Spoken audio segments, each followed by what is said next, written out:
Now, Washington mornings on the Mall. And AM 630.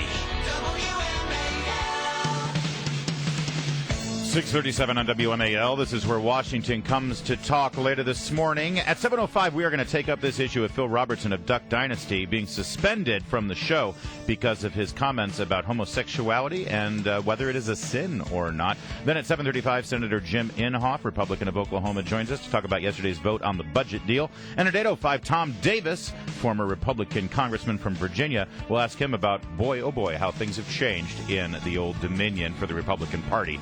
I'm Larry O'Connor, alongside Susan Ferricchio of the Washington Examiner, who's in for Brian Wilson today. Susan, right now joining us, Lanny Davis, former Clinton White House counsel and author of Crisis Tales. A very good morning to you, Lanny Davis. Good morning, Brian. Are you going to put your best foot forward in front of Susan and be nice to me for a change? Wait a minute.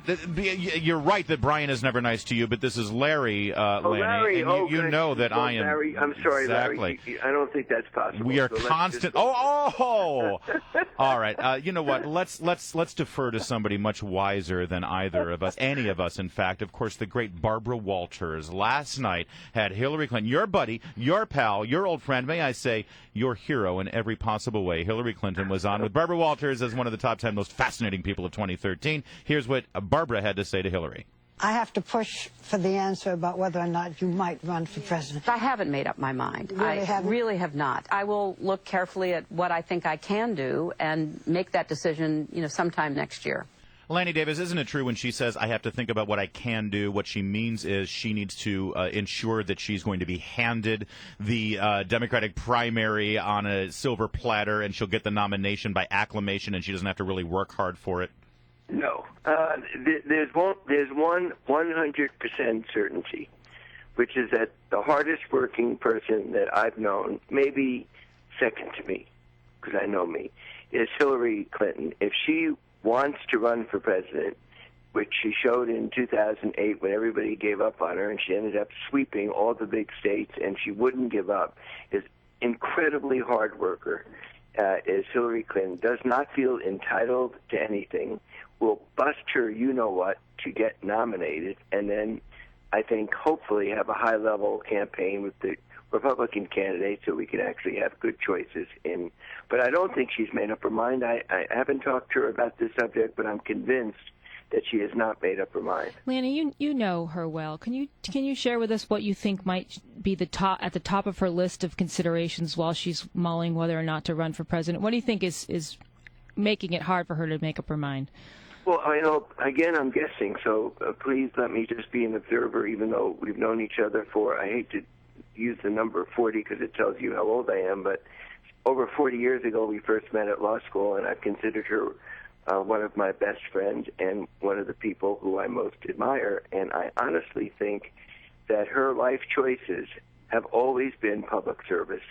The first 5 minutes I met her when she was standing online to register at Yale Law School, and I had seen her photograph and heard about her speech at Wellesley and said a couple of words to her about that speech. Her first question to me was not what classes should I take, but where's the nearest legal clinic that I can work on, poverty cases.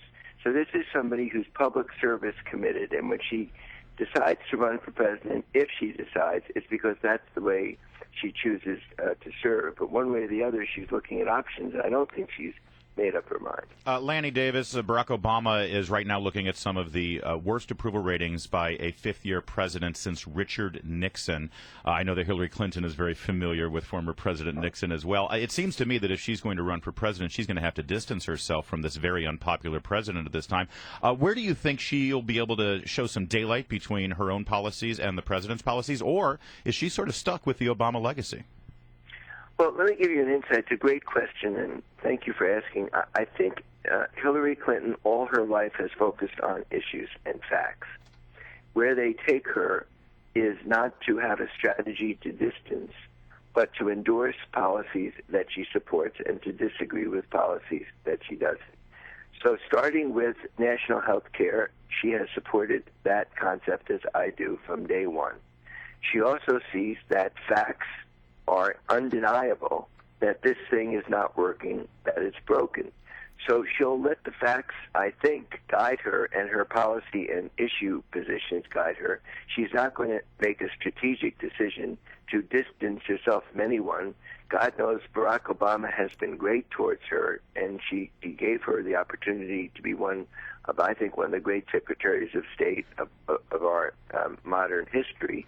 So she's close personally to Barack Obama, but if there are differences on issues, she will say that there are differences on issues. That will be where there might Lanny, be differences. when do you think she'll have to make up her mind? You know, because it seems like these elections move closer together as we move through time. How soon does she have to really make an announcement?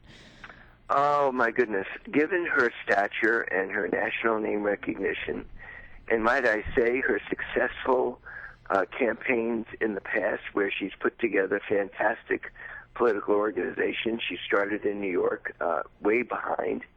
So to answer your question, everybody looks at '08 as an example where things didn't work out so well. Well, she didn't win the nomination, but after the first month of setbacks, she swept every major state in the United States. So she actually had a pretty good organization and talked to working people in 2008. So I think she has time, to answer your question directly, probably the fall of 2014, right, after the elections, is when I would expect sometime after the November 14 elections that she'll have to make a decision. Lanny Davis, I've only got 20 seconds, but you said that she was the greatest Secretary of State we've had in modern history. Can you, really quickly, just one achievement?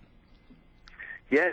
One. The most important achievement is the goodwill that she spread around the world, the most popular figure in the world. No, not her as a figure. So what about America is not popular? That is the achievement of a Secretary of State. No, all right, Lanny. Go back over history. Lanny, I would contend that a Secretary of State's job is to make America popular, not herself popular. Lanny, happy holidays to you. Can't wait to talk to you again. It's 6:44.